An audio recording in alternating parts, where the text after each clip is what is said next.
Yo, what is up guys? Dale Boy here, aka Blue Collar Sports TV. Hopefully you guys are doing well. If you could smash the like on the video, it really helps me out. And if you're new here, hit the subscribe button if you like the content. Anyway, moving on.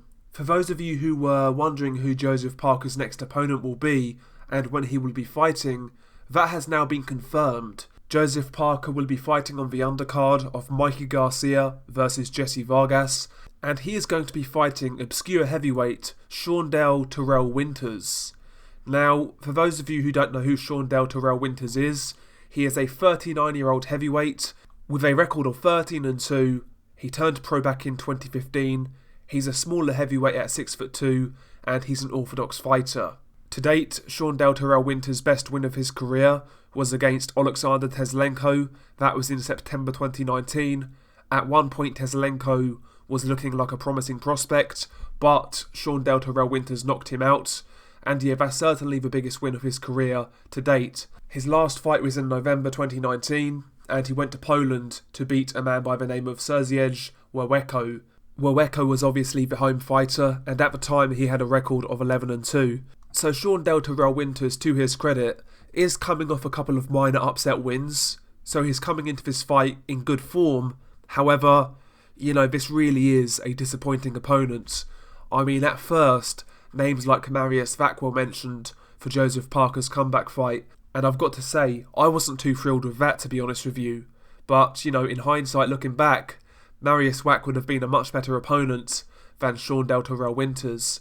In the very least, at least we know Mariusz Wach is a big guy with experience, and even now, he can go rounds at a high level. He recently took Dillian Whyte the distance, for example, so Mariusz Wach, in my opinion, would have actually been a better opponent than Shawndell Terrell Winters. This really is a weak opponent for Joseph Parker, and I've got to say, I am disappointed with this announcement. I just expected somebody a little better than Terrell Winters, so yeah, I am disappointed, to be honest with you.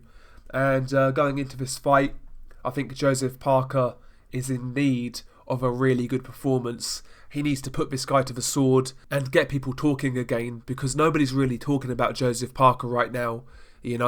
Since those back-to-back defeats to Anthony Joshua and Dillian Whyte, he's really not done anything.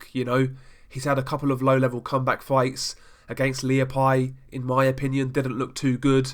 So he needs a good performance. He needs to put this guy to sleep, and he needs to create some momentum for his career. And hopefully after this we see Joseph Parker in there with elite level top 10 heavyweights. That's what I want to see. I don't really want to see Joseph Parker wasting his time with fighters like this. He's had his couple of comeback fights. Right now, really, he should be fighting top competition, in my opinion. A former world champion, he's still a top 10 heavyweight, so in my opinion there's really no excuse for this level of opponents. Like I said, I am very disappointed. However, the card is pretty decent, I've got to say. There's a few fights on the card that I'm looking forward to. I think the main event between Mikey Garcia and Jesse Vargas could be quite fun. Also, you've got Julio Cesar Martinez versus Jay Harris. I always like watching Martinez fight. And you've got Cal Yafai versus Roman Gonzalez. So there's a lot on this card to look forward to. So I'm not going to complain too much. But yeah, I was expecting something better for Joseph Parker. Anyway, share your thoughts below. Are you as disappointed as me? Or are you more optimistic? Do you believe Terrell Winters can actually make this a fight and give Joseph Parker a few problems?